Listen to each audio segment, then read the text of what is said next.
Hey, this is Minister Crystal Lachelle Lax. Now, I was just speaking about the donation that I am not getting for the ministry. I tried the magical prayer. That if you make a magical prayer and rub on a genie, that God is able to fill the room up with money. 10 tens and $5 bill and $20 bill, $50 bill, and $100 bill. So I tried the magical way of praying. Yeah, that didn't work for me. I think that it works through the people that got credit cards and cash on them. Now, I'm going to try this again and ask for donation because there's no way that a ministry is going to function without the funds. I don't know if this make rational sense or if it make any form of logical sense, but I don't know that if the church or the ministry was in need of an AC or a heater, I don't think that the heater is just going to open up the church door and just walk itself in there. I believe that we would have to raise money. I could be wrong on this, but I believe that Jesus' ministry was also supported. So there's a van for the homeless street outreach that we need to pull from just being a vision and to crystallize into the earth and make it happen. Now, there are some vans, used vans, I prefer Ford Ecoline because those are good. My RV kept running, kept running, kept running, and I put some mileage on that RV all the way from California, Nevada, and Arizona, and she gave out on me in Arizona. But that RV went everywhere. So I like the Fords. And I seen the white passenger van, the long van with the little tinted window. Yeah, that's already the Jesus Christ ministry van. It's already, we just need someone to put the logo on it. Does that make sense? We need them to put the JCM, Jesus Christ Ministry, so that they know who we are. They know that we're about that outreach life. You understand?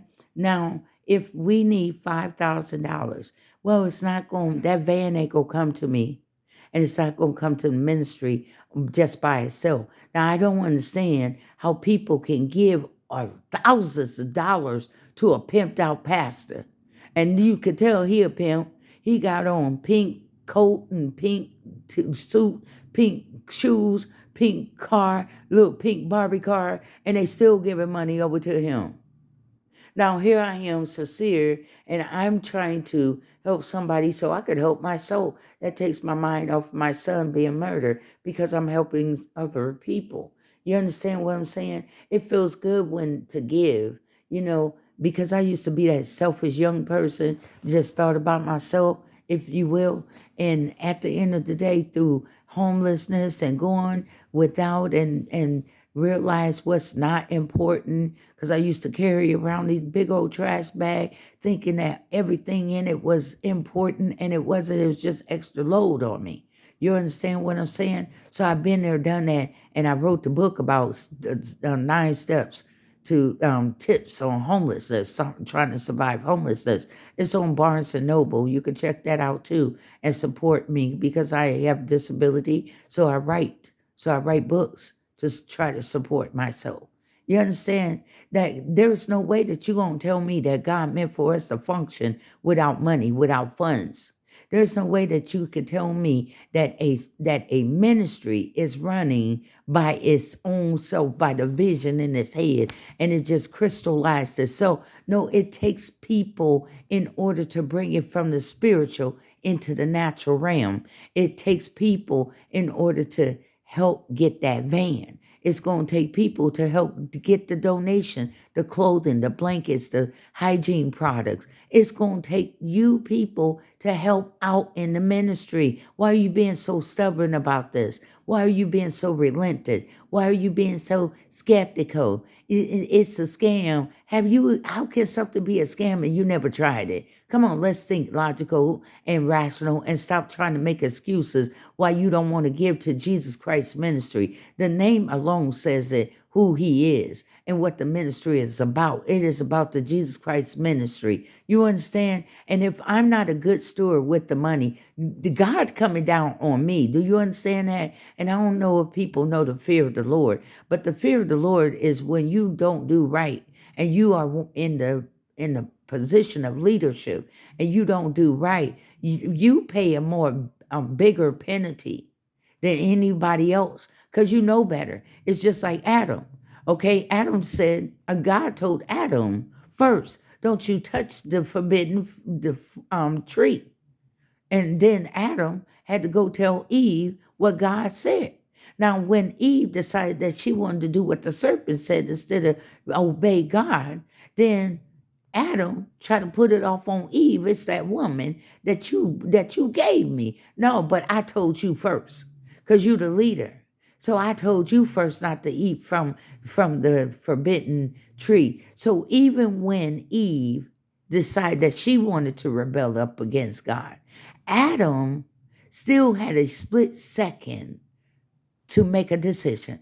I'm discovering that decision making is just a matter of seconds. Did you know that? It's a matter of seconds. Our mind will do whatever we choose. We make a sound decision to do. If I say I don't want to preach no more, my mind is I'm going to switch my mind over to I don't want to preach and I ain't going to do it. And that mind is going to follow what I say. It's a matter of changing your mind and making it stick, making a sound decision that I'm going to change my mind. I'm changing my life. I'm not going back out in the world. It's a matter of mind over matter, is it? So if I really want something, I'm going to meditate on it until it crystallizes in the flesh, in this realm. See, people think that the JCM is a joke. And I'm the leader of this. I'm the founder of this. And I ain't trying to make a joke and a mockery out of Jesus' name and out of his ministry. This is something that I've been through. This is something that I know first class, first hand about at the end of the day. This is a person that was on Skid Row out there on the street with the gangsters and the drug dealers and the gang members and the prostitute. So I'm not one of those overly religious women that's too afraid to talk to the people of the streets. You feel me? So therefore, we need to raise up some money. Oh, I know, because a lot of you pastor, you don't let them bully you down to the point where your church is broke. Your part of your job as a minister, pastor, priest, and anybody else in leadership is to collect 10% of God's tithe money. 10%. I'm not here to tell you, give me 1,000 and 2,000. And if you don't, then I'm going to scorn you and I'm going to condemn you. That's not my position. You giving from your heart by faith. Even if you don't have all of your tithe money, you give from your heart by faith. It's just like the woman that only had a penny and she put that in, and her giving was more powerful than the ones that was giving out hundreds and thousands. They was giving, but they wasn't giving from the heart. I'm telling you to examine the inside of your heart, and whatever God moves you to give, then you give. You understand? Now I'm going to break down the numbers. And then I'm going to break down the number. Then I'm going to show you where the van is at. And then I'm going to put the link at where it's at. Then I'm going to tell you where this is how much we need to raise. And if 10 people give, we already got it. I'm going to break down the numbers for you and see if that'll move you to stop being stubborn and holding on to God's money that belongs to the JCM, the Jesus Christ ministry money, not the drug dealer man. The drug dealer man is more richer than you are.